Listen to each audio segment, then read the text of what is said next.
It was probably the mid-90s when I started really hitting the big tournaments. Yeah. But that was hard, juggling a full-time job and trying to do the tour, especially without a sponsor. It all changed when I did get a good sponsor. Yeah. I mean, there was so much emotion in that. I mean, we loved it. Everyone thought we were trying to hide something, but we were just so relaxed. Yeah. I mean, we've had some brilliant games off the TV cameras. But there's a couple of little incidents. He actually gave me the biggest compliment I've ever had once, and he said, I think me and Andy had won the World Cup pairs, and he said, "You're the best pairs partner I've ever had." Wow. And I was thinking, I'm getting goosebumps now thinking about it. It wasn't actually the fact that I could play darts, it's just that I was pretty good at keeping up with him drinking. Yeah, there's some sort of regret there that you perhaps didn't go over and give it a go. Yeah. Welcome to this episode of Talk Tungsten. Pleased to introduce our guest today, a three-time World Championship runner-up, two-time World Master runner-up and multiple World Cup winning captain, Mr. Tony O'Shea. Welcome, Tony. How's it going? All good. How are you? Not too bad. How's the injury that obviously forced you out of the seniors? I just can't seem to shake it off. I think it's a bit more deep-seated than I thought. It wasn't just a nail infection. I think it goes deeper than that. I've recently had an MRI scan on it, so yeah, just waiting for results. But I think it's a bit more serious than a poorly finger. Well, hopefully you can go over that pretty quickly. So with all our guests, we like to kind of take it back to the start. So if we go kind of back to growing up, Stockport, I believe, kind of tell us a bit about that and childhood and the early years, really. Pretty typical, to be honest. I mean, it's a working class town. Mum and Dad both worked. I was the oldest of 7 kids, and we didn't have a lot, but I don't ever remember being unhappy. Do you know what I mean? It was a different time, obviously. I mean, yeah, of course. I'd hate to be growing up now, but in them days it was good fun. There was a lot of regeneration, so all around us were building sites, and they were like playgrounds. It was quality. So getting into darts and kind of before darts, what did you kind of do work-wise and that sort of thing around that period? Bit of military stuff, and then I was going to become a painter and decorator. Okay. But then I bumped into a professional dart player. I was only 20 at the time, and I beat him in News of the World, and I ended up working for him for 10 years, so that turned into a proper... And who was that dart player, sorry? Alan Evans, little Welsh wizard. And that turned into a proper career then. I mean, 10 years working for Alan on the road shows, going out for Carlsberg it was at the time, and it was, there was no other professional exhibition player like Alan Evans at the time, and we all dressed the same, and it was quality. And for the early 80s, that was pretty cool. I think that probably echoed the kind of sport at the time. It was very much a working man's sport, wasn't it? And had that whole kind of ethos and impression, really. So, kind of getting into darts then, did you find yourself quite good straight away, or was it, a work in progress? I didn't really start playing until I was sort of 18, 19 anyway. Yeah. But I found I had a knack for it, and like I say, within 2 years I was beating Alan Evans. But Stockport, pretty good then. Well, not compared to today's players. Yeah. But Stockport was a hotbed of darts anyway. Yeah. The very first World Master resided in Stockport, Cliff Inglis. Yeah. First World Masters winner. Alan won the World Masters while residing in Stockport. So I grew up in a town that was darts mad, which obviously helped. Of course. So getting into darts and, kind of, when you started improving and getting to a good standard and, it became maybe a bit more than a hobby. Obviously, was there a period then when you were kind of juggling a job alongside and probably family alongside trying to also play darts at quite a high level? Yeah, I suppose I was a late starter to doing the proper tour. We used to go to Pontins for the family holiday, and that was a full darts week, and I used to win enough to pay for the next year's holiday, in voucher and stuff. So my life resolved around darts. But obviously I got my head down, and I was a greenkeeper for them for 15 years, and it was probably the mid-90s when I started really hitting the big tournaments. Yeah. But that was hard, juggling a full-time job and trying to do the tour, especially without a sponsor. It all changed when I did get a good sponsor. Yeah. And so you were kind of in your 30s then when you probably started taking it a bit more serious, and as you said, kind of started making some waves in the sport, I guess. And obviously, your nickname, the Silverback, and your walk on Hey Baby. How did those kind of come about? I've played county darts for Cheshire since probably 1989, and we used to have 2 buses, and we used to overtake each other, and it was like a sport in them days, mooning out the back of the bus to the other coach. And in one of the programmes, the week after, the month after, somebody put a picture in the programme, and we called it Spot the Bot. You had to put a name to the backside in the back window. Yeah. And people used to go, oh, that's possibly Darryl, that's Phil Kerr, that's definitely Tony, because people realised they had quite a hairy bottom. So that's what, it's a genuine nickname, and that was, like I said, probably 10 years before I played on TV. So I think I've read a little bit about the nickname, and I think, and maybe this is the more PC story, but I think people have said this due to your kind of stature and your... Yeah, short and squat like a gorilla, and I used to beat my chest, but that was for the BBC and the youngsters that used to watch it. But the real one was the mooning out the bus window. Yeah, no, that's fair enough.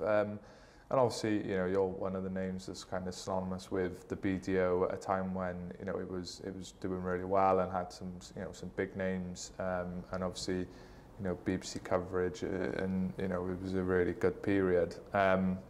So, I think BDO, so I think you made your debut at the Lakeside in 2002 at the age of 41. Yeah. So, I guess just briefly before that, obviously you had the televised 9-darter in the International Darts League against Adrian Lewis. I believe that was 2007. It was actually on your birthday. And my grandson was born the same day as well. So wow. It's quite a funny story, actually. It was the first time there'd ever been 2 9-darters in one event. Phil Taylor had done one on the Tuesday. And obviously my grandson's birthday, my birthday the day after, and I at the 9-darter. And I rang home and Jill said, don't be getting excited, it says the first 9-darter in the contract. So Phil had already got the car, so I thought, well, it's still great to do that. Yeah. Anyway, I think 2 nights later I missed double 12 for another one. I think it was against Wayne Mardle. And on the Friday night, I think I played Barneveld, I beat Barneveld. But the camera crew came on. I'd noticed he'd put another car there. And the camera crew, this was live on Dutch television, and they brought some keys on and said, because it was such a special day, obviously my birthday, hitting one on my birthday. I think I'm still the only one to actually do it on your birthday. Yeah, that's a pretty special. And another grandson, and they said the sponsors have decided to give you the car. It was actually a better model than the one Phil won, so. It's good to one-up Phil. Yeah, don't happen very often. No, exactly, especially that time. So what happened to the car? Do you remember? Well, look, yeah, I remember. I worked out it was something like 3,700 pints of Carling. I liquidised my assets. It had cost so much to get it brought over here and turn it to a right-hand drive. It just wasn't worth the hassle. Of course. So. No, that's fair enough. Like you said, it was, it feels like these days as well that 9-darters are being hit almost daily, weekly. It's not special anymore. I mean, it is special, but exactly. It's not an event like it used to be. How,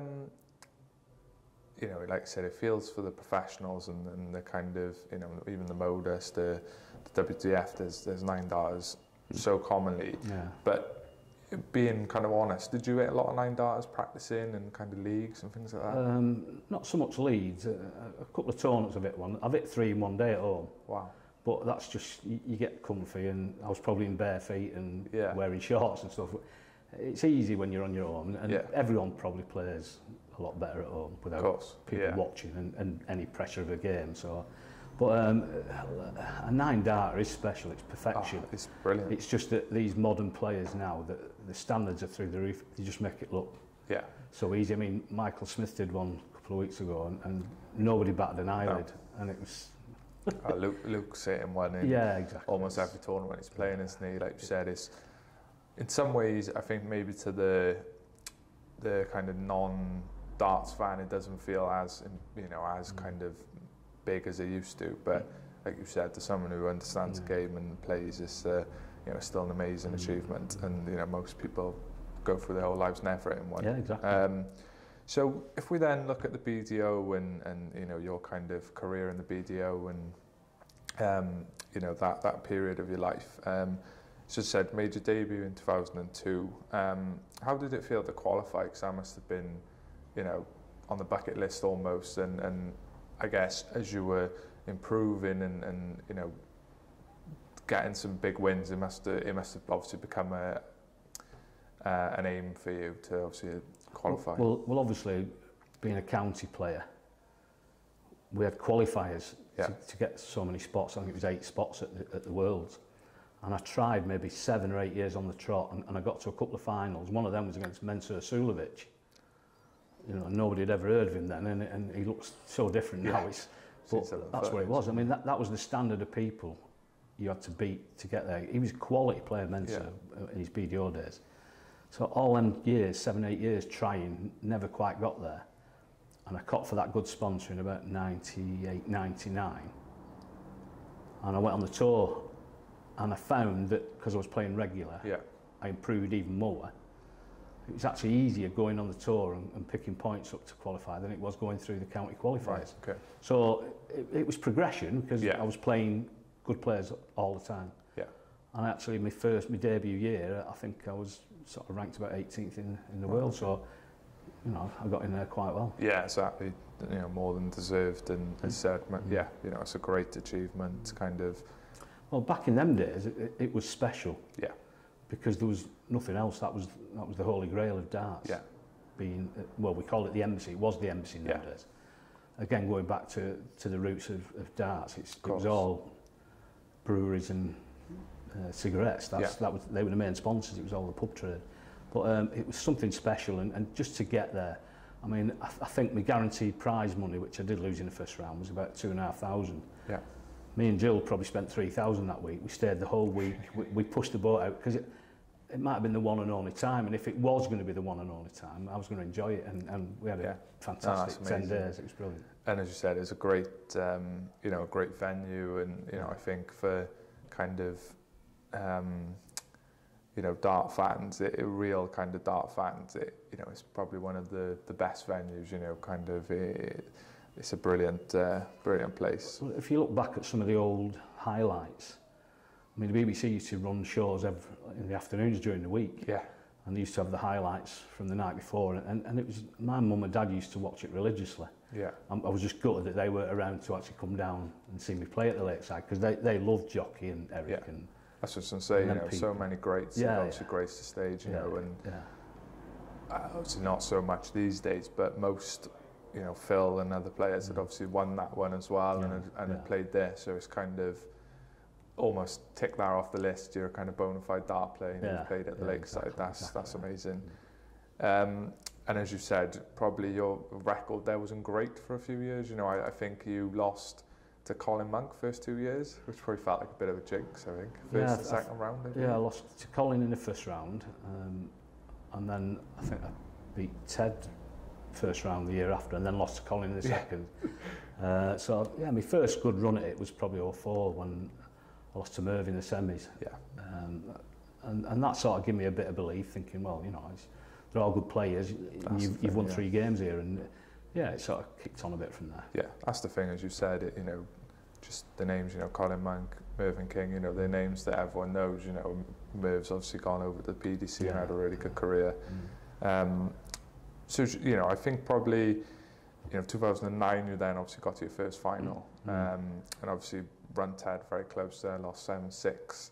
But I think we can't obviously talk about that tournament, you know, without talking about Darryl and obviously your friendship there, which, you know, I think must be probably you know, one of the sport's most enduring friendships, really. So I guess generally, how did that friendship with Darryl come about? Probably the first time I met Darryl was in a pub called the Bluebell on Edgeley near the football ground, and we were playing pool, and we were about 13, 14 years of age, and we were playing for pool teams in the Stockport leagues. So literally from them, obviously pool, and then Darryl was a really good youth player. He was playing for the county at 16, 17. I hadn't even really picked a dart up then. Yeah. But I knew him through football and obviously pool and a few beers around Edgeley when I should have been doing homework. Yeah. But obviously when I picked up the darts, we sort of played so much together, and we were pairs partners for years, and we've travelled the world You know, we've been to Vegas, America together. You know, World Cups in Charlotte. Yeah, we've travelled the world together. That's amazing. So obviously you played and beat Darryl in the semis that year. How did that feel? Was that a weird feeling? I mean, there was so much emotion in that. I mean, we loved it. Everyone thought we were trying to hide something, but we were just so relaxed. Yeah. I mean, we've had some brilliant games off the TV cameras. Of course.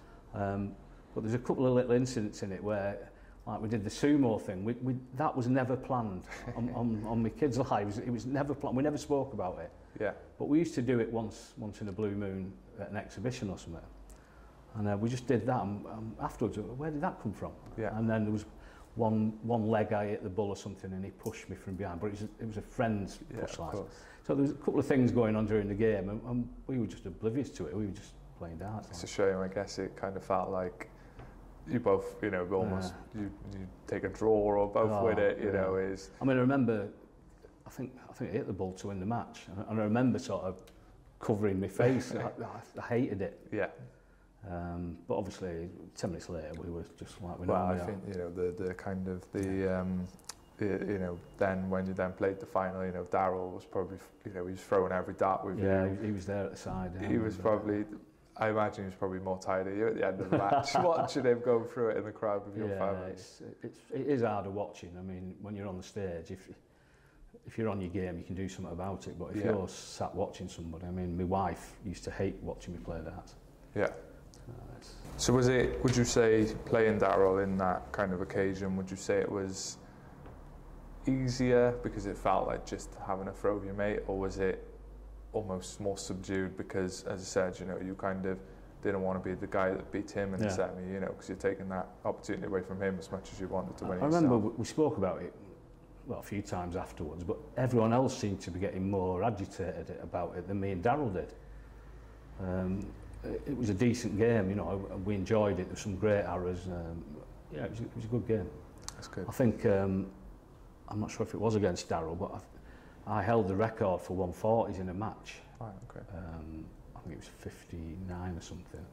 So recently when Mr. Humphreys broke that record in his World Finals. He's breaking records at the moment everywhere, isn't he, with his running average in the Premier League and whatnot. And then, you know, that kind of probably 5-year spell, that was probably the most successful period of your career, I would have thought, because you obviously made 3 finals and a semi over the course of 5 years, World Masters final in 2012 also. You know, what was kind of different? I believe you started working with a sports psychologist in 2011? Yeah, again, I went to Steve McKibben, who's obviously a psychologist. I actually went over to Belfast to visit him the night before the Northern Ireland Open, and he'd worked with Gary Robson and other people, and I thought I'll give it a go anyway. I won the singles, and me and Darryl won the pairs, and I don't remember losing a set in any of them. Okay. And I thought, wow. Yeah. And I did listen to it. It's only, you know, like a download on your phone, but his voice was so calming. Yeah. And it's just about putting a bit of belief in your head. And of course. I must have been listening, because for that little spell there, I went to the Grand Slam a few times and played quite well in some of them.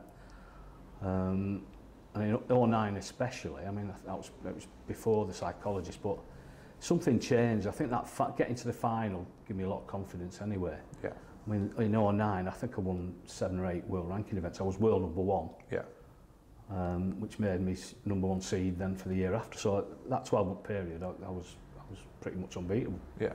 And that's the thing, it's probably the confidence, isn't it, from winning those tournaments, and, you know, obviously you're beating those players on the floor tournaments, you know, you can beat them then in the big occasions. Yeah, and I guess going back to that work with the sports psychologist, that at that time must have been quite unusual, you know. I imagine, obviously we don't know, but I imagine in the sport now, sport in general, there's probably quite a lot of people who use sports psychologists here and there, and, you know, have slightly different techniques for things, which, you know, at the time, I imagine then it was quite unusual. Like, what made you go down that avenue and explore that?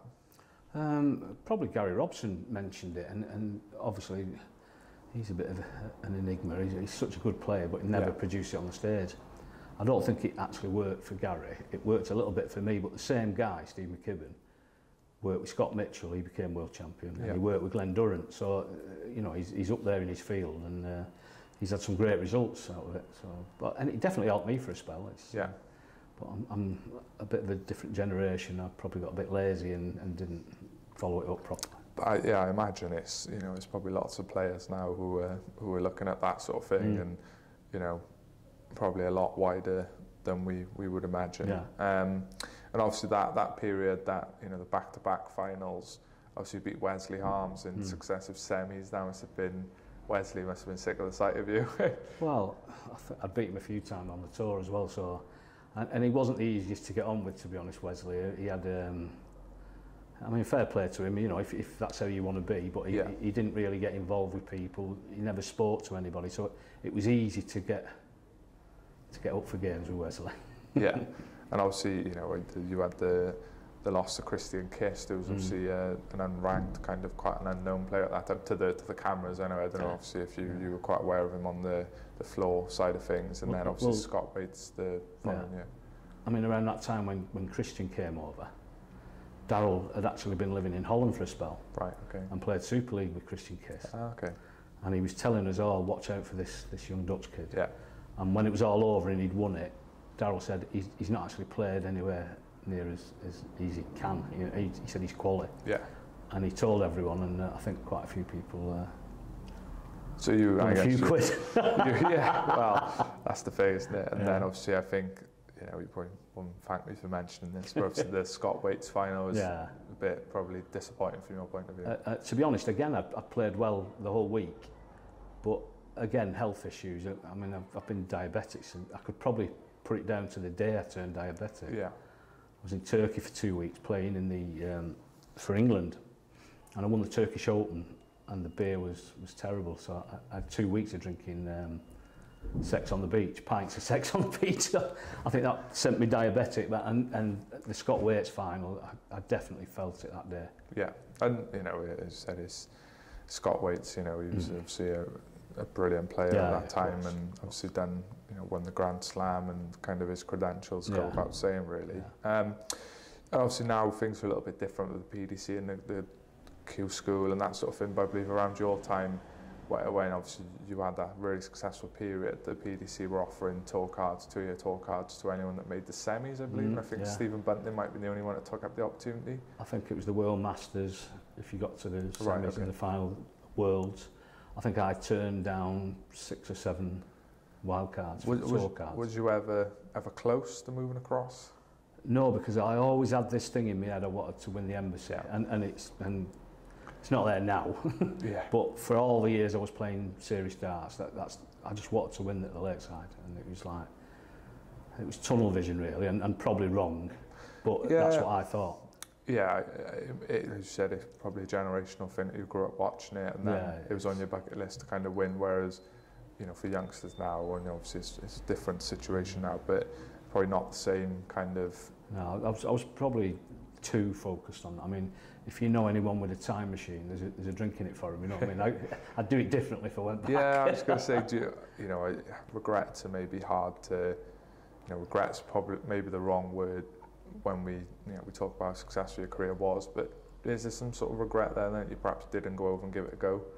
Yeah, I'd have loved to have mixed it with some of them guys. I got a chance 6 or 7 years at the Grand Slam, and I had some good victories there and got 2 quarterfinals, and I played some good stuff, and I sure I could mix it, maybe not with Phil, because I played him twice, and he was just awesome. Well, he was just unbelievable at that time, wasn't he? So, but yeah, I'd love to have gone on the Pro Tour as it was then, and maybe played Blackpool. Did you ever try Q School? About 4 years ago, and I was well past my best. Yeah. But it's just something I fancied doing, and it was nice to see a lot of old friends there, and it was a bit of a reunion, to be honest. It was quality. Winning a tour card probably in that situation is probably harder than most things, because you know the quality of the field year on year just gets stronger, and you know you just look at the entry list and you see the names, and it's kind of like wow. Yeah, exactly. I mean, I said there it was 4 years. It was actually 7 years ago that go at Q School, and it's even gone up 2 or 3 levels since then. I mean, that was a minefield then. They've now got the 2 stages and stuff. I mean, I love darts. I mean, I watch everything that's on, and the Pro Tours, I'm on with on the internet watching the scores, and you see if you're not averaging 95 plus, you're not winning legs, and it's again it's just a different game. Yeah, and I think, you know, touching on that and the current situation with Cool School and Talk Arts and stuff, you know, as we kind of set off here, the kind of climate now for amateur dart players, should we say, is, you know, different, and it's probably more profitable for some players to not bother with a tour card and play modus, play the seniors perhaps, you know, if they're able to, you know, challenge tour, that sort of thing, you know, the ADC circuit, you know, it's probably not as appealing as it once was maybe. You know, you have to probably be able to mix it, as you said, with those 95 averages to actually make it worthwhile. Yeah, there's like a catch-22 to it. Obviously, you want a Pro Tour card, you want to be in the top 128. But unless you're doing them 95 plus averages, you're going to be at the bottom end of that 128 permanently. And sometimes for your mental health and your own well-being, you want to be winning, and that little difference between the bottom of 128 and the top of the... I mean, we said they're amateur game. I don't think it's... Because they're as busy as all the top pros. Absolutely. I mean, it's a full-time job. I don't know how they do it these days. No. When I was busy with the tours, it was probably 1, maybe 2 tournaments a month. We'd go to Germany or we'd go to Holland or wherever. But now they're never at home, and it's a totally different lifestyle. I mean, I don't know how they do it. No, exactly. It's, you know, kind of Pro Tour straight into Premier League, straight into a major on the weekend. It's, you know, it's kind of, as you said, they must not, you know, they must be away from home an awful lot. Well, then Premier League nights on a Thursday, I think they're there 2 days before that to do media stuff. I mean, it literally is an 8-day-a-week job. It's crazy. So we said, you know, playing in the BDO at that time, you know, some of the names, you know, you had yourself, Darryl, Robbie Green, Raymond van Barneveld, Stephen Bunting, Mervyn King, Dave Chisnell, and obviously the late Andy Fordham. You know, it was just littered with stars, really. What was it like at that time playing with those people, and what was the environment and the atmosphere like on the tour? Like I say, it was about 2004 I actually packed my job in and went full-time professional dart player. And I likened that first year to being on a permanent stag do. Okay. Because we were travelling all over the world, the same bunch of guys, we were having fun. I mean, it really didn't seem like a job. After about a year, like I say, it sort of, the travelling gets to you, and it did become a job then. But for that first year, I felt like I'd won the lottery. It was such good fun. I was playing well, everything was rosy. It was good fun. That's brilliant. And I guess, as we kind of briefly mentioned there, Andy Fordham, you know, what was Andy like? You know, obviously he had this kind of larger in life character and kind of persona, and you know, then had some kind of struggles. What was he like? You know, you probably got to know him pretty well. Anyone who spent an hour with him loved him for life. He had such a dry sense of humour. He was a really funny bloke, and obviously we know the problems he had with the drink. I mean, but I learnt to drink with him, and we were best pals. We roomed with England together, and that's great. And he actually gave me the biggest compliment I've ever had once, and he said, I think me and Andy had won the World Cup pairs, and he said, "You're the best pairs partner I've ever had." Wow. And I was thinking, I'm getting goosebumps now thinking about it. It wasn't actually the fact that I could play darts, it's just that I was pretty good at keeping up with him drinking. So I guess my next question was going to be, you've kind of answered it, the stories about, you know, how many beers he could sink and stuff were all true. oh yeah. I mean, a couple of times we've been to Holland, and we had a ferry in the morning, and we got back to the digs at 11 at night, and we just didn't bother going to bed. We stayed up and went straight to the ferry port, and that happened many times. That's brilliant. But as you say, you know, it was a different time then, but you know, in some ways the characters were probably bigger, and you know, you struggled to probably find anyone to say a bad word about Andy. Exactly. His character goes without saying. And I guess just lastly, you know, when we speak about the BDO, you know, I think it was you qualified 17 out of 18 years. You know, if it's looking back, you know, I think that's obviously a a real testament of your temperament and your class, really. Do you look back at that with pride now? Yeah, I mean, people say, oh, you lost in 7 finals. They never mention the one I won. Yeah. The one in America, the WF World Cup singles. That was far harder to win than the Lakeside. Yeah. You were playing the 4 best players from 50-odd countries. And they included your Barnevelds and your Gary Andersons and people like that at the time.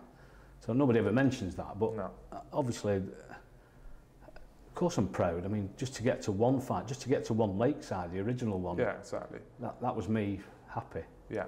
And I wouldn't change anything really. I mean, I was joking about a time machine. But looking back now, it's literally over. I just do the odd exhibitions and stuff now. I'm really, really proud of what I did. Playing for England was the biggest thing. Captaining your country. In England, winning the World Cup as captain. For me, it doesn't matter what the check says or anything like that. That is the biggest thing for me. And I think there's only all them years when I was playing for England, I kept looking at the number of caps Bristow and Lowe had. Yeah. And people like that, Lazarenko, you know, the real names. Yeah. And slowly but surely, I caught them all up and overtook them all. There's only Mr. Adams who's played more games for England. So, I mean, that in itself is something special. And yes, Tony. So I think that brings us kind of up to now almost, and you know, really captures your BDO career and the real pomp of your career, I guess. You know, what we'd like to do at this time with our guests is to have a throw, if that's okay. Yeah. Brilliant. I'll have a go.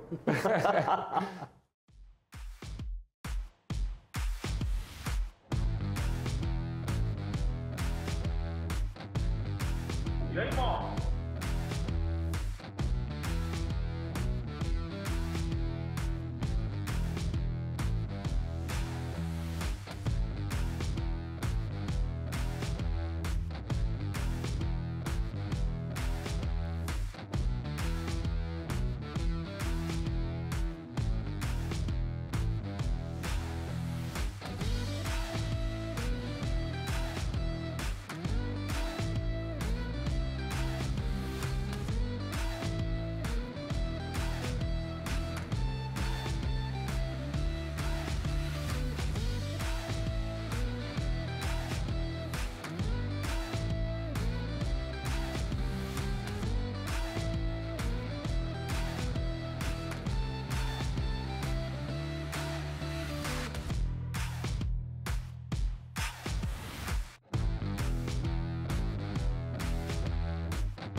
Cheers, Tony. That was a pleasure to lose to a great. It was a bit early in the day for me, to be honest. No, I thoroughly enjoyed that. Probably didn't give the best account of myself, but it was good to see yourself. And you know, as I said, just to throw a few darts with someone who's obviously done what you've done in the game is a privilege for myself. So I guess, you know, we've looked at probably the past and now looking more towards the future. So what's the future look like for Tony O'Shea, kind of on and away from the hockey? Probably more away from the hockey these days, but what's it look like for you at the moment? Well, I sort of had it planned out a few years ago. I thought I'll just end up doing commentary and, you know, obviously the seniors has come along, which is lovely, but for whatever reason I've not really done much in the seniors. So it was planned out. I was going to go into maybe a bit of commentary, but with the demise of the BDO, things have totally changed. So that's literally gone now. So yeah, I still do exhibitions and obviously maybe get involved with an academy down the line a bit as well.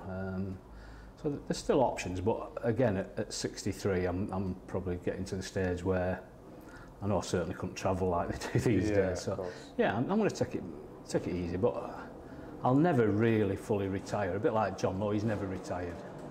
He's always available for exhibitions.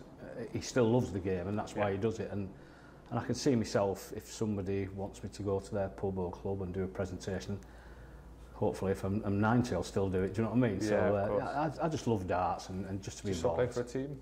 I still play Tuesday nights for the Recon Club, yeah, we've won the league the last few years, beating Darrell's team.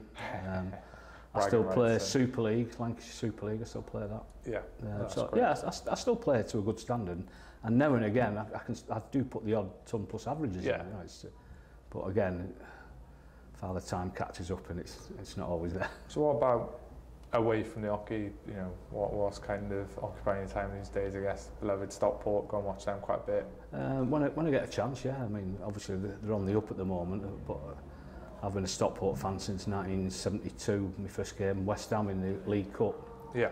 That was a great victory, so it was a great first game to go to, but we've had some terrible years since then. We've always been in the lower divisions. We had a little spell in the Championship, but new investment now and new stadium upgrade, so things are on the up, so that'll be nice to see the progression. I love football, I love most sports. Yeah. Yeah. Fair enough.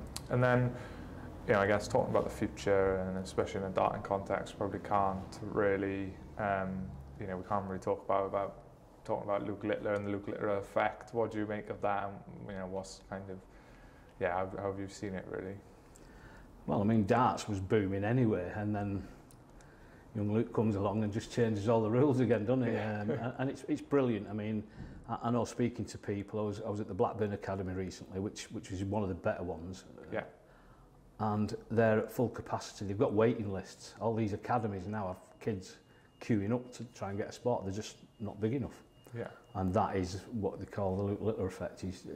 Sales of equipment's gone through the roof. The shops are emptying as soon as they're refilling. And he's been brilliant for the game, to be honest. Exactly. Yeah, 100%. And he certainly shook a few of them big names up. Yeah, as you said, I think each week he seems to be kind of doing something different and rewriting the rules almost. But you know, I'm sure he's only going to push the other players on, as probably has with Luke Humphries. You know, the standard he's putting out week in, week out. Yeah. And then I guess lastly, you know, as we said, I guess again referring to the kind of popularity at the moment, and you know, lots of people are now getting into darts. What would be your kind of tips for those people who are getting into the sport and trying to maybe make something of it? I mean, obviously during lockdown, a lot of online leagues appeared. Yeah. That's where Modus has grown unbelievably from that.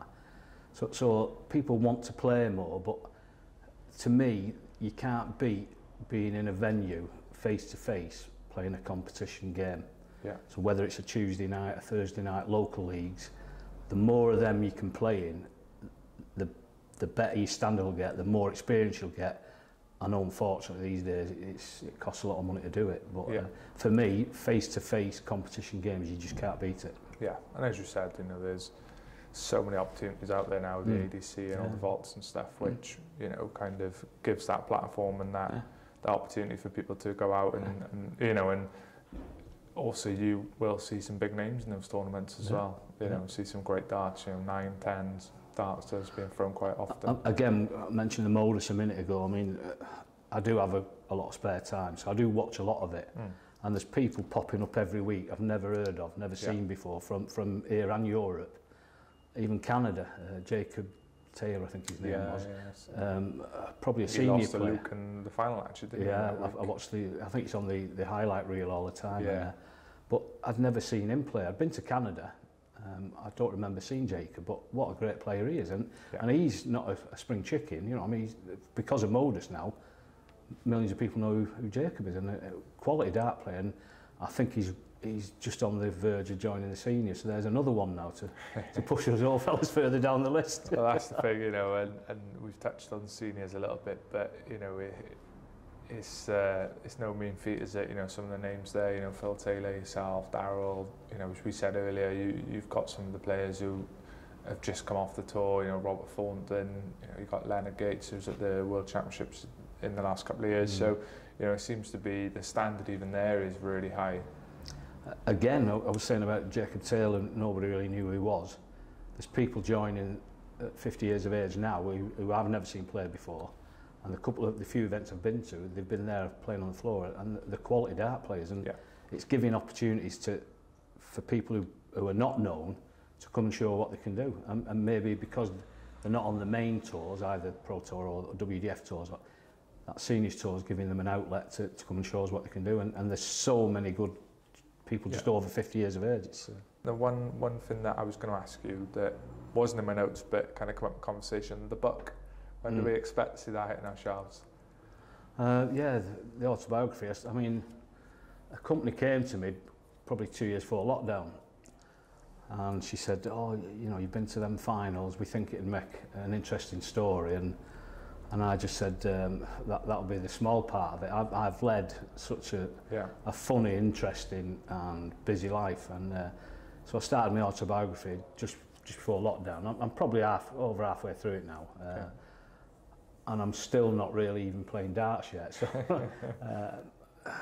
the girl who's doing the book, she said to me, there's probably 2 books in it, but I don't want to do that. I want to do one. So there'll be a lot of stuff cut out from maybe the younger years, but of course.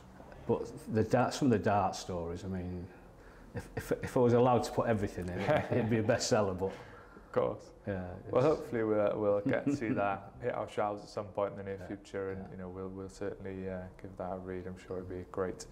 And lastly, Tony's kindly offered to give us some stuff that we can do, a few giveaways. So obviously, please like, subscribe, and comment. And you know there'll be more of these videos coming out. You know, we've got some names that we've mentioned earlier lined up, so hopefully it'll be some great content coming out. Obviously, any suggestions or questions, please send them in. But once again, thank you very much, Tony. Pleasure, Andrew. Pleasure. Thank you.